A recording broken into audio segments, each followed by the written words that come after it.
नमस्कार साथियों, स्वागत है आप सभी का आपकी अपनी पाठशाला पर। मैं हूं अंकित अवस्थी। आप हैं मेरे साथ में एक ऐसे विषय पर चर्चा करने के लिए जो कि भारत में टॉक ऑफ द टाउन तो है, लेकिन उसके बाद जो आफ्टर इफेक्ट्स हैं उनकी भी चर्चा हो रही है। आपको याद है कल ही हमने एक सेशन किया था जिसमें बताया था कि कतर ने हमारे 8 पूर्व नौसैनिकों को रिहा कर दिया है, उनमें से 7 भारत लौट भी चुके हैं। इसके ऊपर हमने एक सेशन किया और उस सेशन के अंदर बताया कि किस प्रकार से भारत में आए हुए नौसैनिक भारत सरकार की डिप्लोमेसी के कृतार्थ हैं कि आपके प्रयासों से हम लोग वापस आ पाए हैं।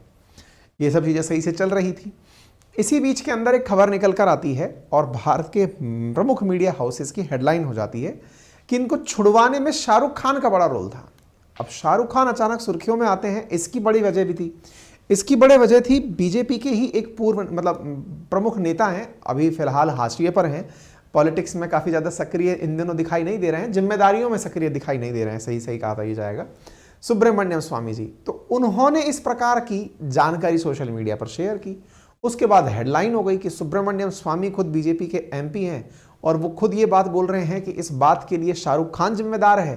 तो भाई साहब लोग पड़ताल करने लगे कि क्या कहानी है, डिटेल में बताएंगे। लेकिन उससे पहले एक बात और जान लीजिए, 16 फरवरी को अपनी पाठशाला का पूरा 1 साल हो रहा है। ऐसी स्थिति में हम 16 फरवरी के दिन आपके लिए एक विशेष ऑफर लेकर आ रहे हैं हमारे फाउंडेशन बैच के ऊपर। वही फाउंडेशन बैच जो फिलहाल 3000 रुपये में complete history, geography, polity, economy के लिए उपलब्ध है, जिसे मैं पढ़ाता हूँ। आपको उस बैच पर कुछ विशेष छूट उस दिन ऑफर की जाएगी। आप उसके लिए अभी से पूर्व सूचित किए जा रहे हैं। इसके साथ साथ बीपीएससी, आरपीएससी, यूपीपीसीएस के लिए भी कुछ प्लानिंग्स हैं जो 16 तारीख को आपके साथ साझा की जाएंगी। और तो और अगर आप में से कोई साथी यूपीपीसीएस प्रीलिम्स की तैयारी करना चाहता है तो अभी जाइए, क्योंकि हमारी टीम ने 999 में ही आपके लिए प्रीलिम्स को टारगेट करते हुए एक बेहतरीन 150 घंटे की क्लास प्लान की है, जो आपके साथ कम समय में बेहतरीन कोर्स का रिवीजन संभव कराएगी। ठीक है साहब, चलिए आगे बढ़ते हैं। तो साहब बात यह है कि शाहरुख खान की चर्चा क्यों आई, उसके बारे में कुछ तस्वीरें देखते हैं। असल में शाहरुख खान कुछ ही दिनों पूर्व कतर जाकर आए हैं और वो कतर में पहुंच करके यहाँ के पीएम से मिले थे। ये तस्वीरें हैं, तो इसको सीधा सीधा रिलेट किया गया कि शाहरुख खान यहाँ के पीएम से मिले हैं। दैट मीन्स कहीं ना कहीं शाहरुख खान का कंट्रीब्यूशन है। पहले मैं ये स्पष्ट कर दूं, यहाँ पीएम अलग हैं और कतर के आमिर अलग हैं। अमीर जिन्हें कहा जाता है, अमीर यानी कि राष्ट्राध्यक्ष यहाँ के, वो व्यक्ति अलग हैं। और दूसरी इंपॉर्टेंट बात यह है कि जो क्षमादान की शक्ति है वो इनके आमिर के पास होती है। प्रधानमंत्री से ये मिले हैं। अच्छा, प्रधानमंत्री और आमिर में दोनों में कॉमन ये है कि दोनों का सरनेम थानी थानी है। थानी इनके सरनेम में भी है और उनके सरनेम में भी है। ऐसी स्थिति में कन्फ्यूजन लोगों का ये हुआ कि ये थानी से मुलाकात किए हैं यानी कतर के आमिर से मुलाकात किए हैं। दैट मीन्स इन्होंने आमिर से मिलकर कहा है कि हमारे नौसैनिकों को छोड़िए। इसके बारे में कहा गया कि उन्हें प्रधानमंत्री ने कहा था, प्रधानमंत्री नरेंद्र मोदी ने शाहरुख खान से कहा था कि आप कतर जाइए क्योंकि वहाँ के लोग आपको बहुत मानते हैं। अच्छा, इस बारे में मैं थोड़ा सा आप लोगों को एक जानकारी और दे देता हूँ। कतर की तो पता नहीं, लेकिन यूएई के अंदर शाहरुख खान की भयंकर फैन फॉलोइंग है। फैन फॉलोइंग से मतलब शाहरुख खान को यूएई के लोग भी बहुत ज़्यादा मानते हैं। अपने बॉलीवुड स्टार्स में शाहरुख, सलमान, अमिताभ, इन सब की ज़बरदस्त फॉलोइंग गल्फ कंट्रीज़ में देखी जाती है। इनमें से शाहरुख खान के लिए यूएई में कुछ विशेष प्यार है। इसके पीछे का कारण क्या है?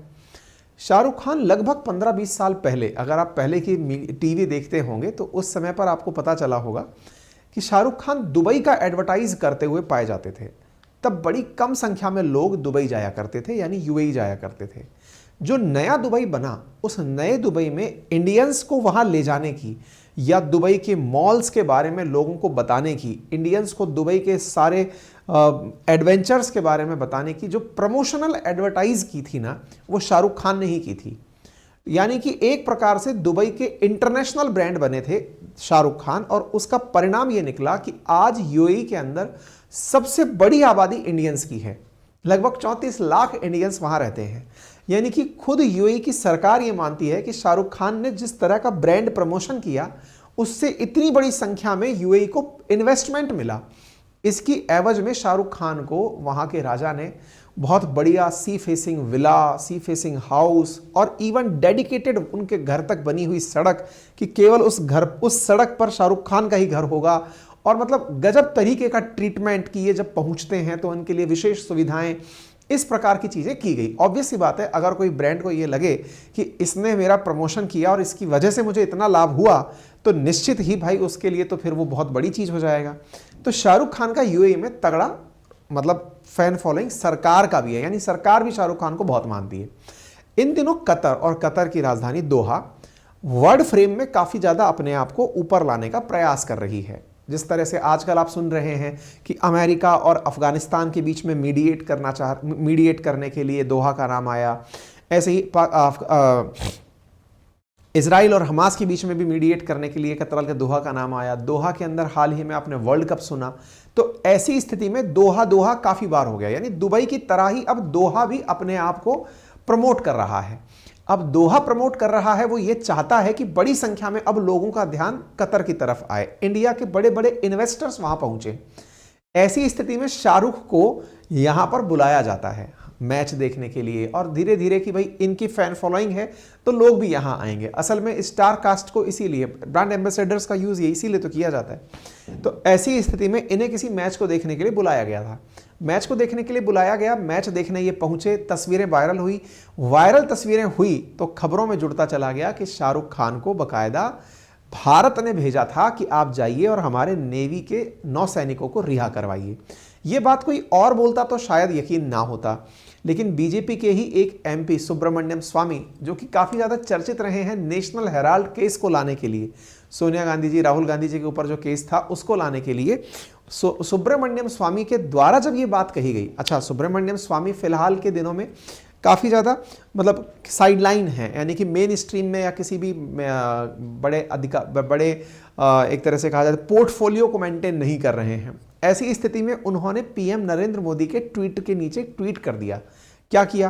प्रधानमंत्री नरेंद्र मोदी ने ट्वीट किया कि वो यूएई के बाद में कतर जाएंगे। तो यहां पर इन्होंने लिखा, सुब्रमण्यम स्वामी ने, कि Modi should take cinema star Shahrukh Khan to Qatar with him since after ministry of external affair और एनएसए, मतलब डोभाल साहब, had failed to persuade the Sheikh of Qatar. Modi pleaded with Khan to intervene and thus got an expensive settlement from the Qatar Sheikh to free our naval officers. यानी कि इन्होंने कहा कि भारत की external affair ministry और Qatar जो हमारा NSA है, अजीत डोभाल साहब जो हैं, वो पूरी तरह जब फेल हो गए तब मोदी जी ने रिक्वेस्ट की, विनती की शाहरुख खान से कि आप जाइए और जाकर ऐसा काम करिए। ऐसा मायना ये निकल कर आ रहा है।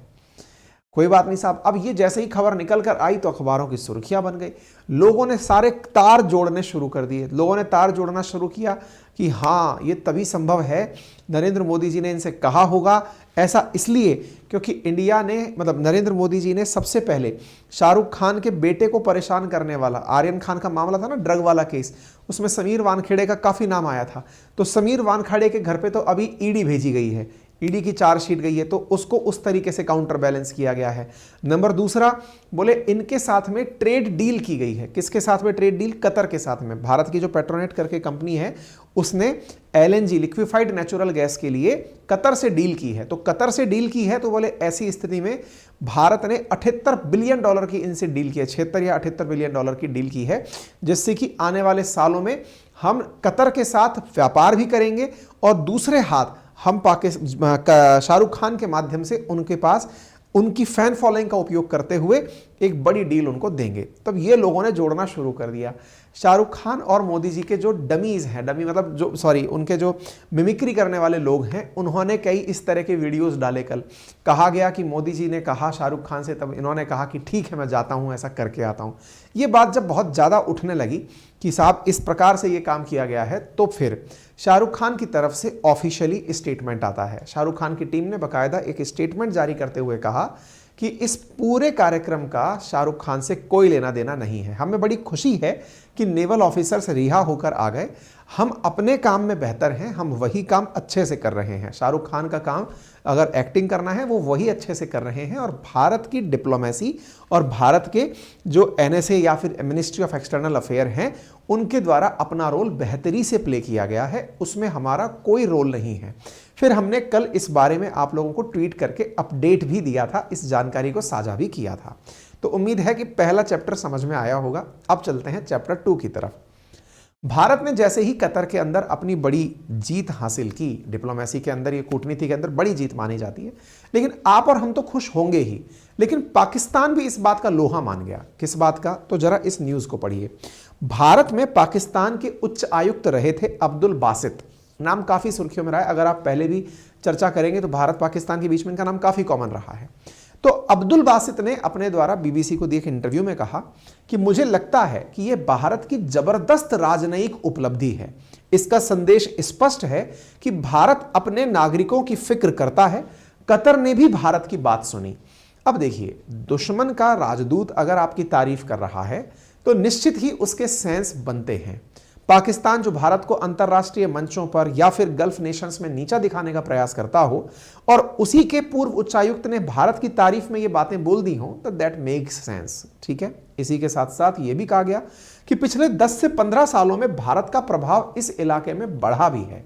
मैं कहना चाहता हूं कि कुछ चीजें हम अपने दुश्मन मुल्क से भी सीख सकते हैं, यानी पाकिस्तान को सीखना चाहिए भारत से, ऐसा इन्होंने अपने स्टेटमेंट में कहा।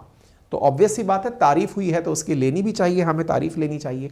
जैसे हम भारतीय बड़ी संख्या में मोटिवेट होते हैं चाइना से कि हमारे बाद में आज़ाद हुआ देश आज हमसे काफ़ी बड़ी इकोनॉमी बनकर बैठा है, तो उन्होंने किस प्रकार से मेक इन चाइना को फोकस किया, कैसे उन्होंने चाइना के लोगों को काम करना सिखाया और अपने अंदर एक बहुत बड़ी मैन्युफैक्चरिंग कंट्री के रूप बन करके निकल के आया। तो एग्जैक्टली सीखना अच्छी बात है, और पाकिस्तानियों के मुंह से तारीफ निकली तो सुन करके भी अच्छा लगता है। ऐसे ही एक और पॉलिटिशियन है जो कि अमेरिका में रहते हैं, बिजनेसमैन हैं, इन्होंने भी भारत की तारीफ में लंबे लंबे कसीदे कसे। इन्होंने कहा कि जिस प्रकार से आबू धाबी में पीएम का स्वागत हुआ, साथ में वहां मंदिर दिया गया, ये सब चीजें दिखाती हैं कि प्रधानमंत्री जहां होते हैं चुनावी मोड में ही रहते हैं। ये पाकिस्तान के ही वो हैं साजिद तरार।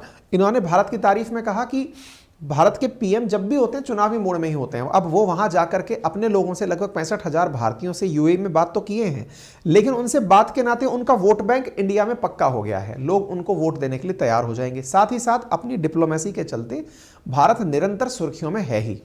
अच्छा, इस बीच में अगर आपको याद हो तो पन्नू का एक मामला हुआ था, और उस पन्नू के मामले के ऊपर हमने हालांकि वीडियो पन्नू वाले मामले में तो किए थे, लेकिन बीच में एक न्यूज़ बहुत सर्कुलेट हुई थी, और वो न्यूज़ ये थी कि पन्नू के चलते अमेरिका भारत को प्रेडेटर ड्रोन नहीं देगा। वो सुर्खी काफ़ी आई थी, एक दो न्यूज़पेपर ने उसको गलत कोट कर दिया था, लेकिन अमेरिका खुद स्पष्टीकरण देते हुए बाहर निकला था कि नहीं, ऐसा कुछ भी नहीं है, हम अमेरिका के साथ, भारत के साथ संबंध नहीं बिगाड़ना चाहते।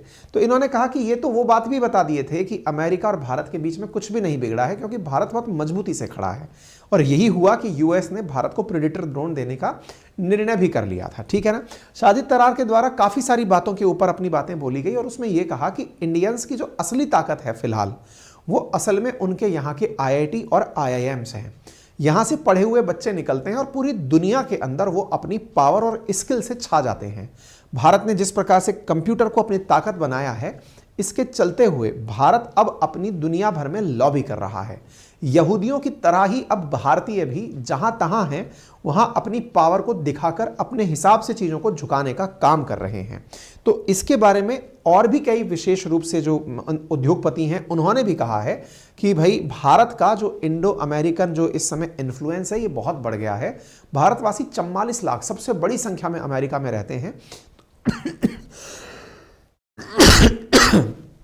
तो ऐसी स्थिति में इनका कहना है, मतलब एनालिस्ट के रूप में इनका कहना है कि भारत ने पाकिस्तान, कतर के साथ में जिस प्रकार का बर्ताव किया है, ये बढ़ती हुई भारत की मतलब ताकत का प्रमाण है। भारत ने कतर के साथ भी कुछ ऐसा ही किया है, क्योंकि ऑलरेडी गल्फ के 7 देश इनको अपनी तरफ से सम्मानित करके चुके हुए हैं, मोदी जी को सम्मानित किए हुए हैं। आज अगर भारत ने 78 बिलियन डॉलर की एलएनजी की अगले 20 सालों के लिए डील साइन की है, तो इसके पीछे भी ये बात सत्य है कि भारत के पास पैसा है तभी वो कर पाया है।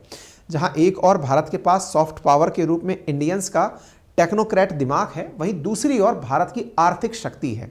भारत की आर्थिक शक्ति के चलते हुए भारत अपने पैसे से कतर के साथ में तो कॉम्प्रोमाइज करवाने को तैयार हुआ ही, साथ ही साथ भारत की जो असली ताकत है, भारत के लोग, उसके माध्यम से भी कतर के साथ संभवतः भारत ये कार्य करने में संभव हुआ होगा। ठीक है ना। तो ऐसे कुल मिलाकर के इन्होंने भारत की तारीफ में काफ़ी कसीदे कसे। कसीदों में इन्होंने भारत के द्वारा जो मंदिर बनाया गया है उसकी भी तारीफ की। बोले जब कोई देश का राष्ट्राध्यक्ष भारत के लिए ये कह रहा है कि तुम जहां उंगली रख दोगे मैं वो जगह दे दूंगा, तो ये भारत की बहुत बड़ी डिप्लोमेटिक विन को दिखाता है। निश्चित ही ये बात सत्य भी है, क्योंकि प्रधानमंत्री ने जब आज मंदिर का उद्घाटन किया तो इस बात को फिर से बोला कि मेरे भाई ने, भाई कौन, नहायान, जो कि वहाँ के यूएई के सबसे हेड हैं, प्रधान हैं, उन्होंने प्रधानमंत्री को कहा था कि आप जहां उंगली रख देंगे मैं वो जगह मंदिर के लिए दे दूंगा। आज मंदिर के उद्घाटन में प्रधानमंत्री ने ये बात भी बोली। इससे भारत और यूएई की जो मित्रता है उसकी घनिष्ठता पब्लिक होती है कि भारत और यूएई कितने मित्र अच्छे से एक दूसरे के साथ रह रहे हैं। तो संभवतया आपको ये बात समझ में आई हो और भारत की तरफ से प्रधानमंत्री ने यूएई के इस मंदिर में जाके पूजा अर्चना भी की। तस्वीरें आपके सामने हैं। इसके साथ साथ भारत के जो पूर्व अफसर हैं उन सबका कहना है, नेवी के अफसर्स का कहना है कि भारत के द्वारा जो प्रयास किए गए हैं वो उच्च कोटि के हैं। तो असली कहानी क्या है वो मैं आपको बताता हूं कि असल में इस बीच में एनएसए अजित डोभाल साहब ने बिना किसी को बताए हुए कई बार यात्रा कतर की है। बिना किसी को बताए मतलब मीडिया फुटेज में आए बिना एनएसए डोभाल साहब कतर कई बार गए हैं और उन्हीं की बातचीत का ये परिणाम निकला। तभी तो जो पूर्व सैनिक हैं उन्होंने आकर के यही कहा कि हम एमईए और एनएसए के थैंकफुल हैं। तो इस पूरी कहानी के पीछे का जो असली मास्टरमाइंड था वो एनएसए अजित डोभाल साहब थे। उन्होंने अपने स्तर पर वहां पर जिस प्रकार की लाइजन की होगी कतर के अंदर, उसी का परिणाम है कि आज हमारे 8 नेवी सैनिक रिहा हुए, उनमें से 7 भारत लौट चुके हैं। संभवतया आप साथियों को ये बात समझ में आए। अब प्रधानमंत्री अपनी तरफ से यात्रा कर रहे हैं, आज निकलेंगे और ये कतर की यात्रा पर जाएंगे। संभवतः भारत और कतर के बीच में आगे और संबंध मजबूत होंगे। फिलहाल के लिए इतना ही। बाकी आपको क्या लगता है, क्या रहा होगा आपके कयासों में, कमेंट बॉक्स में जरूर बताएं। जैसा आप सभी जानते हैं अपनी पाठशाला आप सभी के प्यार और स्नेह से अपना 1 वर्ष, प्रथम वर्ष की स्थापना दिवस 16 फरवरी को मनाने जा रही है। इसी क्रम में मैं आपको सूचित करना चाहूँगा कि 16 फरवरी के दिन हम अपने फाउंडेशन बैच पर एक विशेष छूट लेकर आ रहे हैं। फाउंडेशन बैच की विशेष छूट यानी रुद्र फाउंडेशन बैच, जिसमें हिस्ट्री, ज्योग्राफी, पॉलिटी, इकोनॉमी चारों सब्जेक्ट आपको मुझसे पढ़ने का अवसर मिलता है, जिसकी कॉस्ट फिलहाल 3000 रुपीज़ है, उसके ऊपर विशेष छूट ऑफर की जाएगी। तो आप में से जो भी साथी कनेक्टेड रहना चाहते हैं स्टे ट्यून रहें, मैं तो यही कहूँगा हमारे एप्लीकेशन के लिए। और दूसरा, जो साथी हमारी टीम के साथ जुड़कर बीपीएससी, आरपीएससी, यूपीपीसीएस की तैयारी करना चाहते हैं उनके लिए भी कुछ बिग अनाउंसमेंट्स हैं जो 16 तारीख के लिए हमने रिजर्व रखे हुए हैं। फिलहाल के लिए इतना ही। आपका प्यार और स्नेह देने के लिए बहुत सारा धन्यवाद। आप हमें ताकत देते हैं हमारे चैनल को सब्सक्राइब करके, शेयर करके, वीडियो को लाइक करके। इसी प्रकार से हमें ताकत देते रहें। आपका समय शुभ हो। बहुत बहुत धन्यवाद।